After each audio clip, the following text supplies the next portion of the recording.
আমাদের শরীর প্রকৃতির সর্বশ্রেষ্ঠ রচনা। যে অঙ্গ প্রত্যঙ্গ আমরা লাভ করেছি প্রত্যেকটির মধ্যে একটি নিজস্ব বার্তা রয়েছে। একটু ভেবে দেখুন, দুটি চোখ দিয়েছে দেখার জন্য, দুটি কান দিয়েছে শোনার জন্য, নাসিকাও আছে দুটি, দুটি হাত দিয়েছে দ্বিগুণ পরিশ্রম করার জন্য। কিন্তু জীব শুধুমাত্র একটি। তার উপরেও তীক্ষ্ণ বলিষ্ঠ দাঁত দিয়েছে তার রক্ষার জন্য। কখনো ভেবে দেখেছেন কেন? রাধা, আমরা সকলে শক্তি অনুভব করতে চাই। এবার যদি আপনাকে জিজ্ঞেস করা হয় যে সবথেকে বেশি শক্তির অনুভব কোথা থেকে করা সম্ভব, তখন কেউ কেউ বলবেন পুষ্টিকর আহার গ্রহণ করলে, ব্যায়াম করলে, কেউ বলবেন ধন লাভ করলে, বন্ধুদের থেকে, পরিবারের থেকে, আদি ইত্যাদি। এইভাবে আপনি শক্তির অনুভব অবশ্যই করতে পারেন, কিন্তু সবথেকে বেশি শক্তির অনুভব যদি আপনি করতে চান তাহলে তা পাবেন শুধু একতার দ্বারা, সংগঠনের দ্বারা। যদি আপনাকে উদাহরণ দিই, নিজের এই হাতটাকে দেখুন, 5টা আঙুল রয়েছে। কোনো একটা বস্তুকে নিজের একটা আঙুল দ্বারা তুলে ধরার চেষ্টা করে দেখুন, বড়ই কষ্ট হবে। তখন আপনি বুঝতে পারবেন যখন এই 5টি আঙুল একত্রিত হয় তখন কোনো কাজ কতটা সহজ হতে পারে। এটাই হলো শক্তি, একতার। সব থেকে ভালো উদাহরণ যদি আপনাকে দিই তাহলে বাঁশি। এই বাঁশি থেকে অত্যন্ত মধুর সুর নির্গত হয় যা সবার মন প্রসন্ন করে দেয়। এই কথা সত্যি, কিন্তু এই বাঁশি আমি একটা বা দুটো আঙুল দিয়ে বাজাতে পারবো না। আমাকে প্রত্যেকটা আঙুল ব্যবহার করতেই হবে, তবেই এর থেকে মধুর সুর নির্গত হবে যা সকলকে প্রসন্ন করবে, ঠিক কিনা? ঠিক এইভাবেই যদি আপনি চান যে আপনার জীবনরূপী বাঁশি থেকেও মধুর সুর নির্গত হোক বা সবার মনকে প্রসন্ন করে তুলুক, তাহলে আপনাকেও জীবনে একতা নিয়ে আসতেই হবে। আপনি একাও কর্ম করতে পারেন, পথ চলতেও পারেন, সামনেও এগোতে পারেন, সাফল্যও লাভ করতে পারেন। কিন্তু যখন সকলে একসাথে এগোবেন, সেই পথে চলবেন, সেই কর্মই করবেন, তখন লক্ষ্যে অবশ্যই পৌঁছবেন, সাফল্য অবশ্যই লাভ করবেন। কিন্তু সেই সাফল্য এবং তার আনন্দর সংমিশ্রণটাই একটু অন্যরকম হবে। তাই জীবনে ঐক্যবদ্ধ হন, একসাথে মিলে এগোতে থাকুন, আর আমার সাথে ভালোবেসে বলুন রাধা রাধা। মানুষ ভাবেন যে ধন অর্জন করা হলো অত্যন্ত গুরুত্বপূর্ণ। তিনি আজীবন ধন অর্জন করতে থাকেন, ধন অর্জন করার চেষ্টা করতে থাকেন। সে যাই হয়ে যাক না কেন, পরিশ্রম করতে থাকেন। স্বাস্থ্যের দিকে নজর দেন না, না উচিত সময় খাবার খান, না উচিত সময় ঘুমোতে যান, না পর্যাপ্ত সময় পর্যন্ত ঘুমন, কিছুই না। ধন অর্জন করতেই থাকেন, করতেই থাকেন। আর কিছু সময় পরে যখন তিনি অসংখ্য ধন লাভ করে ফেলেন, তখন তার সাথে ওনার শরীরে অনেক রোগ বাসা বাঁধে। এইসব রোগের উপচার করতে করতে সেই সমস্ত ধন যা উনি অর্জন করেছেন তা তিনি ব্যয় করে ফেলেন। শেষ পর্যন্ত কি হয়? আমরা যেভাবে এসেছি ঠিক সেইভাবেই ফিরে যাই, ধন এখানেই থেকে যায়। দেখুন, একটা অত্যন্ত গুরুত্বপূর্ণ কথা রয়েছে যে আপনার বোঝা উচিত। এই যে ধন, তার ব্যবহার করুন জীবনকে আরো ভালো করে তোলার জন্য। ধনের নিশ্চিত রূপে আরো শ্রেষ্ঠ করে তুলুন। কিন্তু এই ধন অর্জন করার এই প্রক্রিয়াতে নিজের সারা জীবনকে নষ্ট করে ফেলবেন না।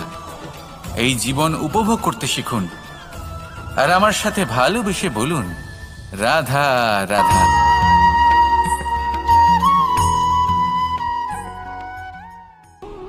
আমি সূর্যের আলোর সম্মুখে সকালবেলায় প্রজ্বলিত করে রেখে দিই, তাহলে কি হবে? আপনি বলবেন যে এটা করে তো কোনো লাভই হলো না। সূর্যের প্রকাশের সামনে এই প্রদীপ আসলে কিছুই নয়। এবার এই চিন্তা ভাবনা প্রত্যেক দিন করতে হবে, আর একটা অমূল্য শিক্ষা পেতে হবে। মনে করুন যে আপনি মহাপুরুষের সামনে বসে আছেন। রাধা রাধা। মানুষের মধ্যে একটা বিচিত্র প্রবৃত্তি থাকে, অন্য সকলের বিষয়ে, তাদের জীবনের বিষয়ে, তাদের ব্যক্তিত্বের বিষয়ে, তাদের ভবিষ্যতের বিষয়ে অনুমান করা, এটা হলো অনুচিত। কারোর অতীতকালকে দেখে লোকে ভবিষ্যৎ বলে দিতে পারেন, বর্তমানকে দেখে ভবিষ্যতের বিষয়ে অনুমান করে ফেলেন। উদাহরণ দিতে হলে বলবো, কোনো দাসকে দেখুন, ওকে দেখে লোকে বলে যে ওর ভবিষ্যৎ সেটাই হতে পারে, অনুমান করে ফেলেন। এরকমই হলো আমাদের জীবনে ভক্তি এবং ভালোবাসা সংক্রান্ত বিষয়। মানুষ ওনার কাছে ধারণা করে ফেলেন। তবে যিনি মাঝে মাঝেই গমের দানা তুলছিলেন এবং খাচ্ছিলেন, কিছুটা হলেও উনি আনন্দ লাভ করেছিলেন। এবার এরকমই হলো আমাদের জীবনে। জীবন আসলে কি?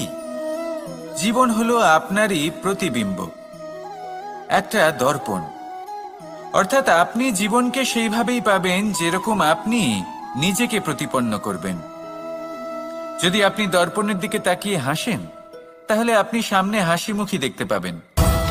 এবার যদি আপনি গম্ভীর হয়ে থাকেন, তাহলে আপনি একজন রুষ্ট ব্যক্তি দেখতে পাবেন। শেষে সবথেকে বেশি গুরুত্বপূর্ণ হলো আপনার চেষ্টা। আপনাকে সবসময় চেষ্টা করতে হবে যাতে আপনি নিজেকে প্রসন্ন এবং ইতিবাচক মনোভাবে রাখেন। এটা হলো আপনারই উত্তরদায়িত্ব, তাকে পালন করুন। এই মনকে প্রসন্ন রাখুন, এই সংসারকে সুন্দর বলে মনে হবে। আর এই মন প্রসন্ন হয়ে বলবে, রাধা রাধা। মানুষের একটি সমস্যা আছে যে মানুষ সাফল্যকে মাপতে থাকেন, লক্ষ্যপ্রাপ্তিকে মাপতে থাকেন এবং তার তুলনা করতে থাকেন যে ও এত কিছু পেল আর আমি পেলাম না, ওর কাছে এত কিছু আছে কিন্তু আমার কাছে নেই। এই তুলনা করার জন্য ওনারা দুঃখী হয়ে পড়েন, নিরাশ হয়ে পড়েন। তাই আমি একটা প্রশ্ন করছি যে এটা কি উচিত? এই সংসারে আপনি কি নিয়ে তুলনা করবেন, যেখানে সূর্যদেব চন্দ্রমা দুজনেই আছেন, দুজনেই হলেন বিশেষ, দুজনেই নিজ নিজ সময়ে উদিত হন। এদের মধ্যে একজন না থাকলে তাহলে আমাদের জীবন কঠিন হয়ে পড়বে। ঠিক সেইভাবেই আপনি যদি একটা বড় রেখা অঙ্কন করেন, তাহলে অন্য রেখাটি ছোট হয়ে পড়ে না, সে তেমনই থাকে যেমনটা সে ছিল। আপনার অস্তিত্ব কখনো ছোট বা বড় হতে পারে না। শুধু তুলনা করার জন্য আপনার এটা মনে হতে পারে। যদি আপনি যুদ্ধ করতে চান, আপনার তলোয়ারের প্রয়োজন পড়বে।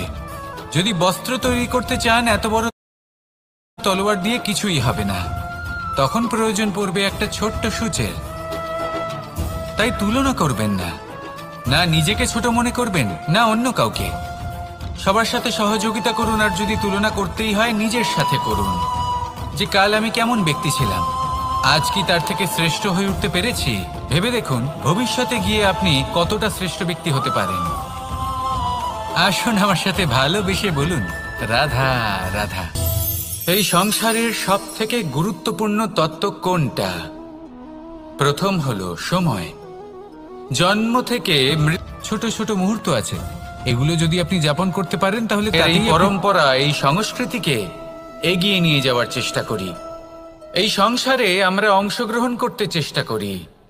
তৃতীয় হলো ধন, সেই ধন যা প্রত্যেক ব্যক্তি অর্জন করতে চেষ্টা করেন। এবার এই তিনটি তত্ত্বের মধ্যে একটা সামঞ্জস্য আছে, সমান ব্যাপার আছে।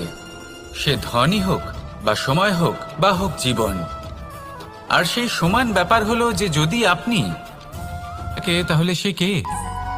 সেই ছোট বোন করবেন যাতে সংসারের সাথে সাথে পরবর্তী প্রজন্ম লাভবান হবে। যদি কিছু শিখতে চান তাহলে সামলাতে শিখুন, গণনা করা বা সংগঠিত করা নয়। আসুন আর আমার সাথে ভালোবেসে বলুন, রাধা রাধা। এই সংসারে সাফল্য লাভ করার জন্য জ্ঞানের প্রয়োজন হয়, পরিশ্রমের প্রয়োজন হয়, দৃঢ় নিষ্ঠার প্রয়োজন হয়, নিরন্তর চেষ্টা করা প্রয়োজনীয়। কিন্তু আরো কিছু আছে যা অত্যন্ত প্রয়োজনীয় এবং গুরুত্বপূর্ণ। তা হলো ভালো বন্ধু। তাদের থাকা অত্যন্ত প্রয়োজনীয়। যদি ভালো বন্ধু থাকে তাহলে সময় এলে তারা ঢাল হয়ে আপনাকে সুরক্ষা করবেন। সময় এলে অস্ত্রের মতো শত্রুকে সংহারও করবেন। যদি তিনি জ্ঞানী হন, তাদের মধ্যে সদ্গুণ থাকে, তাহলে এই সব গুণ আপনার মধ্যেও প্রবেশ করবে। তাহলে সাফল্যের জন্য ভালো বন্ধু পাওয়া অত্যন্ত প্রয়োজনীয়। কিন্তু শুধু বন্ধু কেন, ভালো শত্রুও থাকা প্রয়োজনীয়। এবার আপনি ভাববেন এ আমি কি বললাম। যদি আপনার জীবনেও ভালো অর্থাৎ শক্তিশালী শত্রু থাকে, তাহলে আপনিও শক্তিশালী হতে থাকবেন। এই শত্রু আপনাকে প্রেরিত করবে আরো বেশি শক্তিশালী হয়ে ওঠার। কখনো কোনো হরিণকে দেখুন, তীব্র গতিতে দৌড়তে থাকে। কেন তীব্র গতিতে দৌড়য়? এই কারণে নয় যে কোথাও তার জন্য মধুর ঘাস অপেক্ষা করে রয়েছে, না।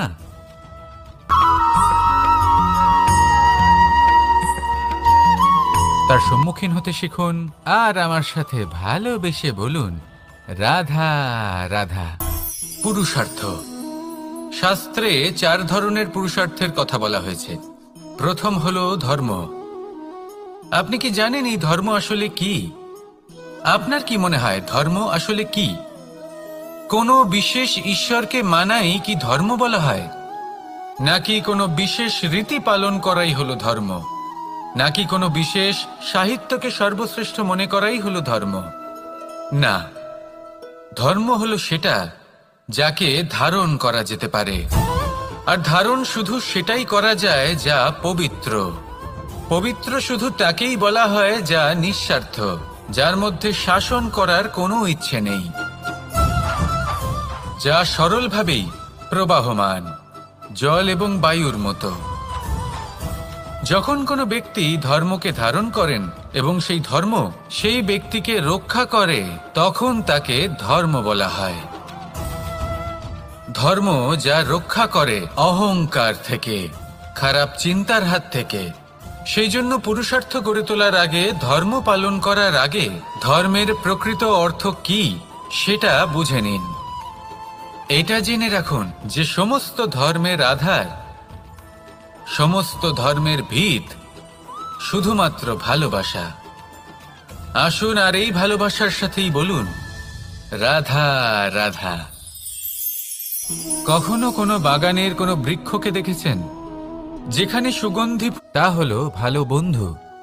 তাদের থাকা অত্যন্ত প্রয়োজনীয়। যদি ভালোভাবে তার পরিচর্যা করলে এতে সুন্দর সুগন্ধি ফুল হবে, রসালো ফল হবে। কখনো কখনো প্রয়োজনের থেকে বেশি রোদ পেলে এই বৃক্ষগুলি শুকিয়ে যায়। প্রয়োজনের থেকে কম রোদ পেলেও এই বৃক্ষ কিন্তু শুকিয়ে যায়। প্রয়োজনের থেকে কম জল যদি পায়, এই বৃক্ষ শুকিয়ে যেতে পারে। প্রয়োজনের থেকে অতিরিক্ত জল যদি পায়, তখনও এই বৃক্ষের শিকড়গুলি নষ্ট হয়ে যেতে পারে। এবার এটাই কিন্তু আমাদের সংসারের সাথেও হয়। আমাদের সংসারের সকল প্রতিভাশালী ব্যক্তি, যেমন লেখক, বিচারক, প্রবক্তা, যোদ্ধা, এদের সবার ক্ষেত্রে এই কথাটাই প্রযোজ্য। যদি বেশি প্রশংসা করা হয়, তাহলেও এরা হারিয়ে যাবেন। প্রয়োজনের থেকে বেশি যদি নিন্দা করা হয়, তখনও তারা নত হয়ে পড়বেন। তাহলে আজ আমি এদের রক্ষা করুন কাহিনী শোনাবো, নিজেদেরও। এটা কোনো মনে রাখবেন একটা দুজন বোন জাঁতাকলে গম পেশাই জেনে রাখুন কখন কোন নিন্দায় আপনি লজ্জিত হবেন ছিলেন। তিনি সময় সময় সেখান থেকে প্রশংসার দ্বারা তুলে নিজের মধ্যে অহংবোধ জাগ্রত করছিলেন। এবার দেখতে দেখতে গম পেশাই সমাপ্ত হয়ে বলবে, পেশাই করা গম নিয়ে সেই দুজন বোন বাড়ি ফিরে আসছিলেন এবং তাদের ফেরার পথে হঠাৎ করে কোথাও থেকে একটি বাছুর চলে এলো। এই দুই বোন ভয়ভীত হয়ে গেলেন আর তাদের হাত থেকে সেই আটা পড়ে গেল, মাটিতে মিশে গেল। এবার এই পুরো ঘটনাক্রমে যদি কারোর বিন্দুমাত্র লাভ হয়ে থাকে, বিন্দুমাত্র আনন্দ পেয়ে থাকে, তাহলে সে কে? সেই ছোট বোন, যিনি মাঝে মাঝেই গমের দানা তুলছিলেন এবং খাচ্ছিলেন। কিছুটা হলেও উনি আনন্দ লাভ করেছিলেন। এবার এরকমই হলো আমাদের জীবনে ভক্তি এবং ভালোবাসা সংক্রান্ত বিষয়। মানুষ নিজের জীবনের দৈনিক কাজে এতটাই ব্যস্ত হয়ে পড়েন, প্রত্যেকদিন শুধু কাজ কাজ কাজ কাজ করতে থাকেন, আর তাতে ভক্তি এবং ভালোবাসার জন্য সময় বার করতেই পারেন না।